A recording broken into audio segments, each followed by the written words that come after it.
Presenting now is Stephanus Mullar. He is a professor of music and director of the African Open Institute for Music, Research and Innovation, AOI, at Stellenbosch University.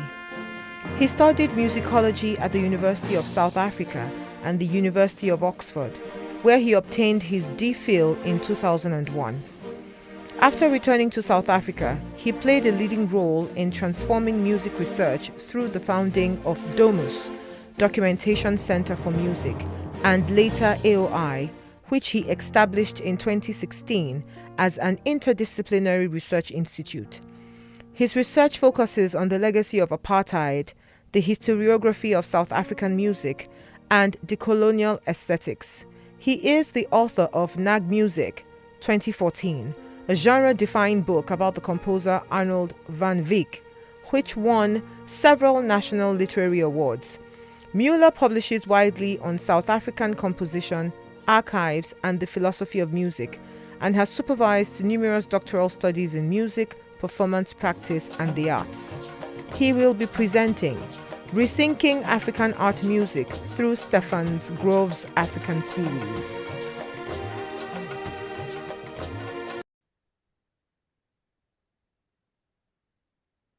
Good afternoon, colleagues. I hope you can all hear me. Yes. Alaba, good to see you. Can you hear me? See you, Professor Mullar. Yeah, I can hear you clearly. Thank you. And I see there from Matilde as well that they can hear me, so that's all good. In 1972, the composer Stefans Grové returned to South Africa after a stay of 19 years in the United States of America. As the first South African recipient of the Fulbright Scholarship in 1953, the young Grové began his master's degree studies in musicology at Harvard. After completing these in 1955, he worked for a year at Bard Liberal Arts College in 1956, before being appointed at the Peabody Conservatory in Baltimore in 1957. Grové would remain active there for the next 15 years, one of which, 1961, was spent on sabbatical leave in South Africa. He returned permanently to South Africa in 1972, where he died in 2014. Although Grové's musical engagement with African influences can be traced to compositions written after his return to South Africa, the ballet Warata of 1976, and more explicitly, the Sonata on African Motives for Violin and Piano of 1984. Grové had already, before his departure to America in 1953, reflected seriously on the use of African influences in musical composition in South Africa. In his two articles, published in 1952 in the Afrikaans literary journal Standpunte, Grové develops a complex and surprisingly nuanced reflection of musical modernism and African influences.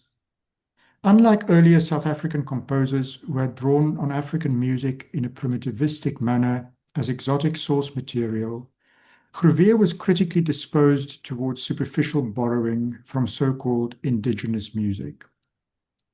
Although he considered the possibility of a South African national musical idiom, he argued that apartheid and social segregation had prevented a genuine cultural encounter between white and black South Africans. For precisely this reason, any attempt at folkloristic blending would, in his view, be artificial or aesthetically inauthentic. This refusal to use African music merely as modernist exotica had been read as itself a modernist gesture, a form of self-conscious impotentiality in Giorgio Agamben's sense of the word, that is, the capacity not to act. Grové's early thinking thus reveals not an unconscious or naive Eurocentrism, but a keen awareness of the ethical and ideological implications of cultural borrowing within a colonial and apartheid order. The Music from Africa series begins in 1984 with the composition of the Sonata on African Motives. Over the following 3 decades, Grové continued to expand the series, which became the defining focus of his later compositional output. Although Ben Schoeman identifies the music from Africa compositions as the fourth compositional period in Stefans Grové's oeuvre, he also holds that Grové's fourth creative period should be regarded as an expansion of earlier stylistic experiments. Schoeman's observation is grounded in style-critical considerations of Grové's piano music and confirms the continuity in Grové's compositional development, just as the 1952 Standpunten articles also hint at conceptual continuity in his music from Africa with earlier points of departure. Whereas the 1952 Standpunten articles demonstrate that Grové had already reflected seriously on the use of African material in his compositions 3 decades before he composed the Sonata on African Motives, the Music from Africa series marks a turning point at which the composer bound his compositional identity to Africa, heralding a significant stylistic shift that has been described as a late style. The works include compositions for keyboard, that is organ, piano, and clavichord, choir, orchestra, and ensembles of various sizes. These broader stylistic and conceptual developments can be traced more concretely by looking at one work from the series, Nonyana, the Ceremonial Dancer, or the Music from Africa, number 12.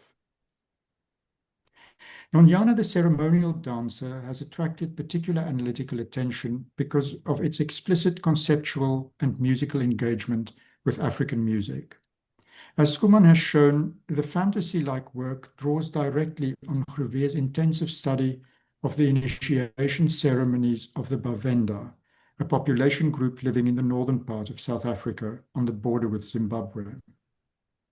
Commissioned by SAMRO in 1994 for Vladimir Vierdo's masterclasses in Pretoria, the composition takes as its point of departure the Domba, the final phase of the Venda initiation process for girls between the ages of 11 and 16.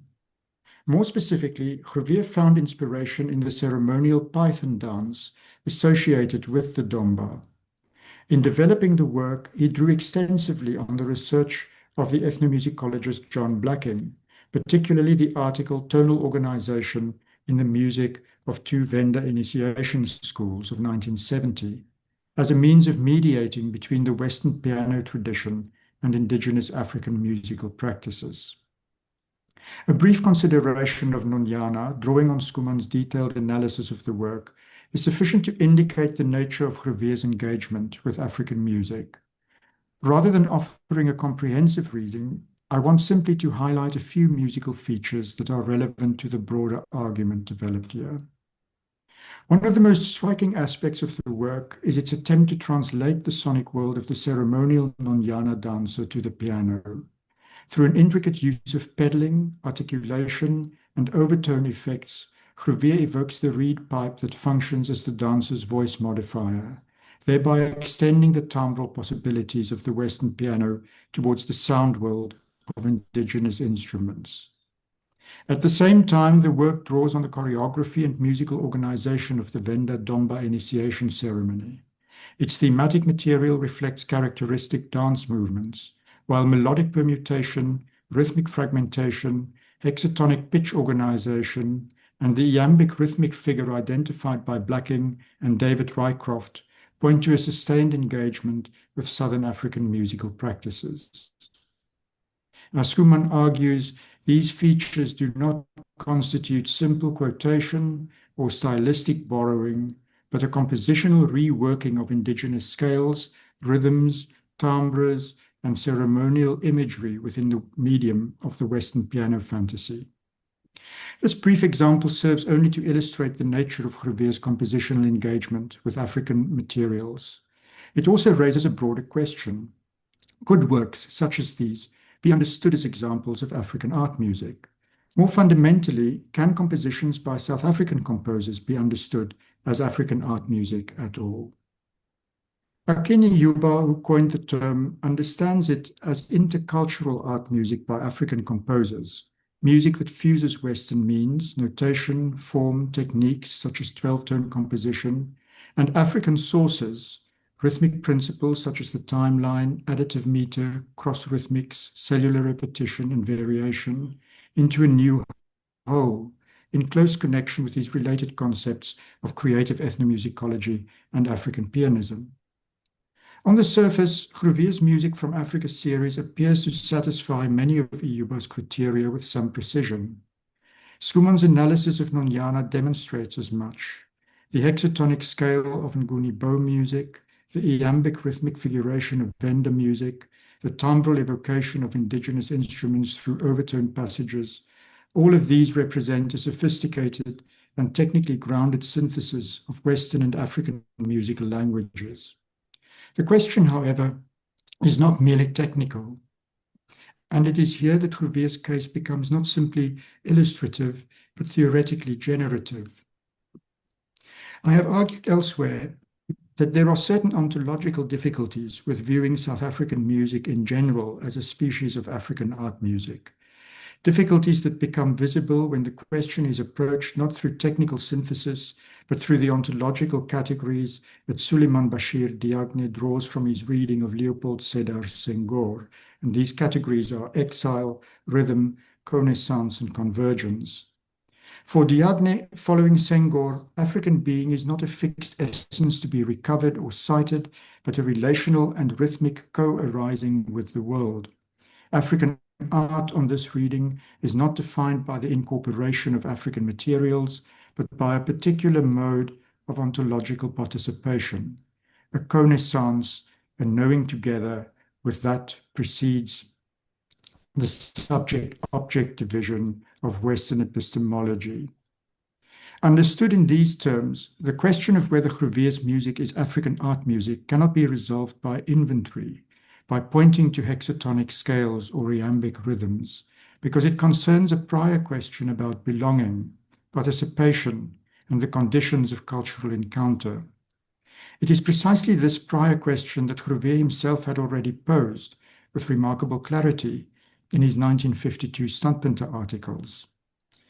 One way of understanding the continuity between Grové's early theoretical position and his later compositional practice is, as I've spoken before, through Giorgio Agamben's notion of impotentiality. What makes Grové's case theoretically illuminating is that his late engagement with African music does not simply supersede or contradict his early theoretical reticence. Rather, the 1952 refusal to use African music as modernist exotica was already a modernist gesture, a form of what Agamben, drawing on Aristotle, calls impotentiality, not the mere absence of power, but the maintained capacity not to act, the preservation of the negative with. For Agamben, genuine potentiality is distinguished from mere ability precisely by its relation to its own impotentiality. It is a power that can also not be exercised, a capacity that conserves within itself the possibility of its own suspension. The pianist who truly knows how to play is one who also possesses at every moment the capacity not to play. Grové's later engagement with African musical materials may be understood in analogous terms. The significance of the Music from Africa series lies not simply in the fact that it composes with African materials, but that this compositional act remains accompanied by an awareness of the earlier possibility and indeed ethical necessity of not composing with them. The earlier refusal is not superseded by the later compositions. It remains constitutive of their ethical horizon. To act from genuine potentiality is therefore always to act in full awareness of the possibility of non-acting, to let the impotentiality accompany and inhabit the act itself. Applied to Grové, this framework illuminates what is most distinctive about the Music from Africa series. The argument would run as follows. Grové's composition of works like Nonyana did not represent an abandonment of his earlier theoretical position, but its transformation. By the 1980s and 1990s, the socio-political context had shifted sufficiently The political conditions that had informed the 1952 essays were beginning to change, and the possibility of genuine cultural encounter had become at least conceivable, that engaging with African musical materials no longer necessarily constituted, for Grové, an exoticizing gesture. Yet this did not amount to a break with his earlier aesthetic position. On the contrary, both Grové's own repeated insistence on the continuity of his compositional development and observations that the music from Africa works constitute an expansion rather than a departure from earlier stylistic experiments suggest that the ethical reservations articulated in 1952 remained operative within the later music. The impotentiality was therefore not dissolved. It was transformed into a potentiality that preserves the earlier impossibility as its inner condition. The act of composition carries within it the trace of the non-act. This is not a paradox to be resolved, but a productive tension that defines the character of Grové's late style. Nonyana on this reading is perhaps best understood not simply as an example of intercultural synthesis, but as a work that remains attentive to the difficulty of the encounter it stages. Grové's careful engagement with his source materials, including the reliance on John Blacking's research, the preference for structural engagement over overt musical quotation, the attention given to the ceremonial context of the Domba, may suggest a composer who remained conscious of the ethical questions surrounding cultural borrowing. Read in this way, the timbral effects associated with the reed pipe can be heard less as attempts to reproduce an indigenous sound world than as an acknowledgement of its difference. Similarly, the hexatonic scale may be understood not merely as local color, but as a structural resource, while the rhythmic organization of the work invites the performer to engage with patterns of movement and pulse that extend beyond the conventions of the Western piano repertoire. This returns us finally to the question of African art music and its definition. Rather than attempting to resolve that question, to determine conclusively whether Grové's works belong within or without the category Iuba had delineated, I want to suggest that Grové's case demonstrates why the question itself remains productive. African art music, as Iuba conceived it, exists at the threshold between cultural formations, and Grové's compositional trajectory inhabits that threshold in two distinct but related ways. In 1952, he argued that the use of African musical material was ethically and aesthetically compromised under conditions of apartheid and cultural segregation. During the 3 decades that followed, his compositions may be understood as giving compositional expression to that position through their refusal to engage African musical materials directly. When from the early 1980s onwards he turned explicitly to African musical sources in the Music from Africa series, the earlier ethical concerns did not disappear but continued to shape that manner of engagement. If the earlier works are marked by an ethical restraint in relation to African musical materials, the Music from Africa compositions reflect a mode of engagement that remains conditioned by the same awareness of the ethical demands of intercultural composition. Their careful mediation of African musical materials through research, structural integration, and sustained compositional reflection suggests not that the earlier reservations had disappeared, but that they had become internal to the compositional process itself. In this respect, Schoeman's observation that the Music from Africa works represent an expansion rather than a departure from Grové's earlier stylistic experiments acquires a broader significance. The stylistic continuity that Schoeman identifies may also be understood as evidence of a deeper ethical continuity linking the 1952 essays to the later compositions. What Grové's compositional trajectory offers to the broader discourse on African art music is therefore not a resolved example, but a productive complication. Rather than settling the question of whether his music should be understood as African art music, it invites us to ask what it might mean and what it might require for a white South African composer formed within the Western art music tradition and under apartheid to enter into musical dialogue with African musical practices. Read through Agamben, the significance of this trajectory lies not in the resolution of an earlier impossibility, but in the persistence of an ethical awareness that continues to inform the act of composition itself. Grevé's trajectory therefore suggests that the intercultural centrality to Ijuba's conception of African art music may be understood not only in musical terms, but also as an ethical orientation towards the conditions under which musical dialogue becomes possible. Thank you. Thank you so much, Professor Mullar. We have exactly 9 minutes for Q&A. Are there questions online or in the room in Lagos?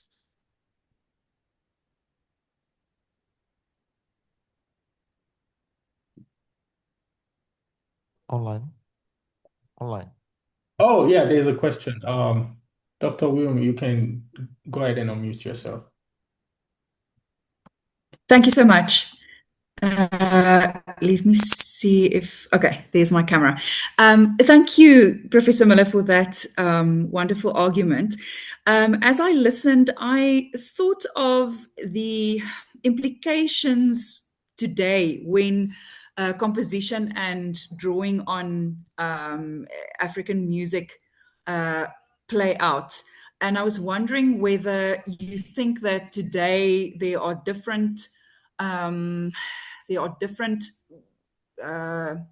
ways in which Agamben's potentiality and potentiality come to bear on that relationship.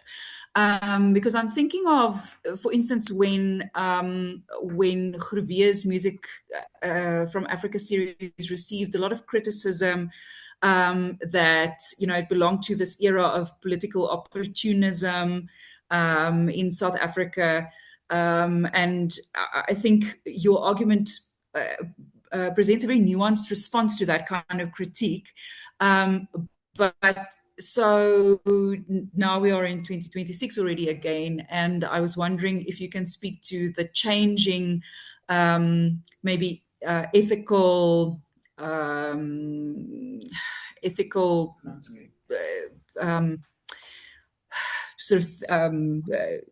points of departure that come to bear on this relationship between composition and African materials. Thank you. Yeah, I think, thank you, Matilde, for that question. And I'm not sure how to answer it. So the argument with Stefans Grové is a very particular argument, and it can be made precisely because he wrote these articles in 1952 and set out a particular, I would say, modernist program of how to approach composition in South Africa. And so the argument that I've developed here is, I think, very specific to Grové. I think my hunch would be that in South Africa in 2026, the dangers of the exoticizing of African material in composition have actually not disappeared in the way that the argument that I'm posing here suggests was the case with Grové.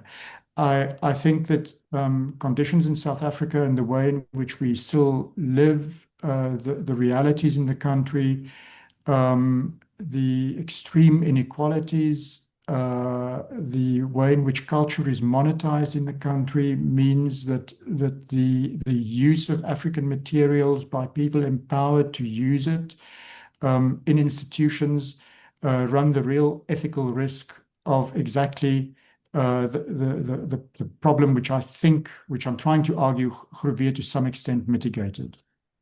Thank you so much. That's a lot of food for thought. Thank you. Shay, please go ahead. Yeah, thank you very much, Professor Mullar, for your presentation. I also have very big interest in African art music and also much interest in this South African space. So I wanted to ask about how, in your own views, how have shared practice between the local musicians and the formally trained composers have developed a kind of interaction and negotiation between themselves, and how this current postmodern composition of non-African art music composition, how is there any differences or any blurred line between those compositions of non-African art music composers and those who are actually composing African art music in South Africa? I don't know if my second question is clear.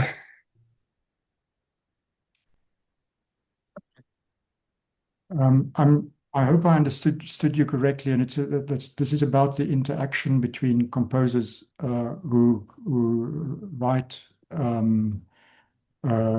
composed music in a Western tradition, and composers who write in a more informal or create music in a more informal kind of context. It differs widely. So it is there's no kind of tendency that I'm aware of, or that I can point to. One of the things that has happened in the last 30 years in South Africa is that I think that the position of composed music at university music departments, places that fostered and nurtured the work of people like Stefans Grové, who I've talked about, that these have become less important and that they've become more permeable, and in a way that composition is a lot more pluriversal, that it is a lot more multifaceted than the kind of composition that I'm talking about now, that really found its voice in the apartheid era in South Africa. I'm not sure if I answer your question. Oh, thank you. I think that's okay. All right. I think there should be one or two questions in Lagos. Otherwise, I see Dr. Grace Talabi raising her hand. You can go ahead. Dr. Talabi. Okay, can you hear me? Yes. Yeah, thank you, my professor. It's interesting to hear Stefan Grove, and the way to which you have now talked of him in the African art music parlance. I know you've done a lot of work on Stefan Groves. I was just wondering if the way we consider African art music in the western part of Nigeria, I mean, like West Africa, can you how can you talk about this in the South African context, and how do you want us to rethink Stefan Grove's work in that light? Grace, it's wonderful to see you again. I'm sorry to ask, could you just repeat the question? I couldn't quite hear it.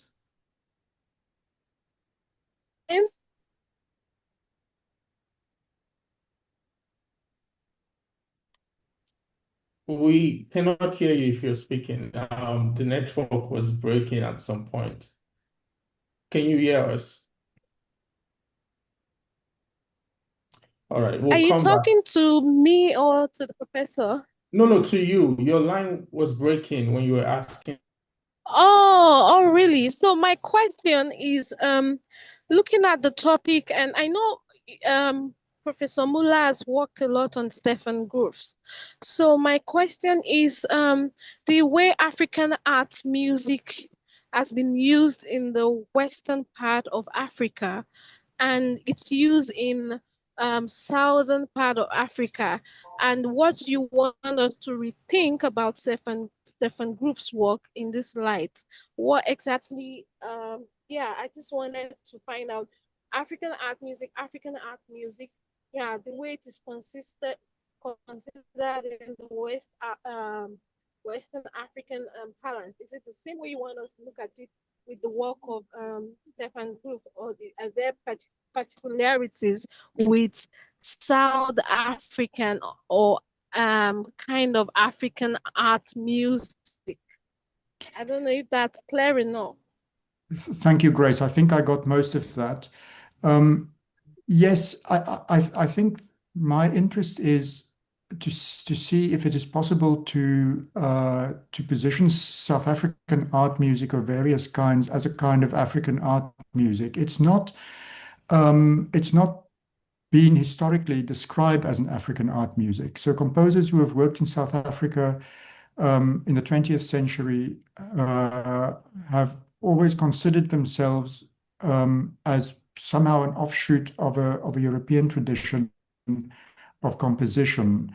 But I think there's a great deal of value for to try and position at least some of these works or some of these practices as part of a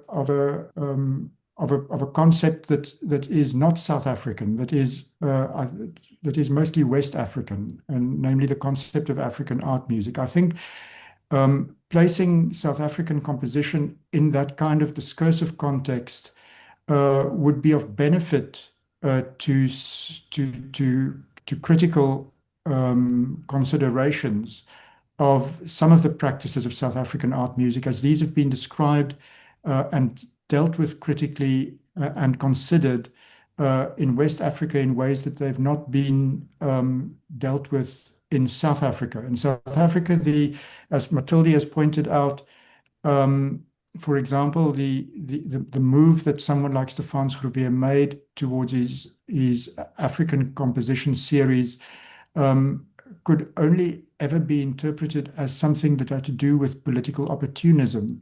But I think there are more interesting ways to look at the substantive works produced by someone like Grové in this way, and some other South African composers as well. So I think there is, at least from my point of view, there is a very definite desire to discursively bring South African composition into the domain of African art music. I hope that answers some of your questions. Yeah, thank you, Professor Mullar. I just want to squeeze this question. For me, South African art music is not a monolithic thing. My engagement with Black composers from South Africa clearly shows that they see themselves as part of Africa, and they describe their music as part of African art music. I just wanted to maybe respond briefly to that situation. Thank you. Yeah, I think that's absolutely correct. I think it isn't a monolithic situation at all. And whether the term African art music is used for compositions from Black South African composers all the way from historical examples like Michael Morane, or contemporary examples like Bongani Ndudana Breen or Andile Kumalo. I've not come across the fact that their work is consciously, discursively made part of this construct of African art music, but there is definitely a different ethical positioning with regard to that with regard to those compositions than there is, for example, in the case of a composer like Stefans Grové. So I can't agree more, Bode, that it is not a monolithic situation. It's one filled with all kinds of contradictions and interesting contradictions at that.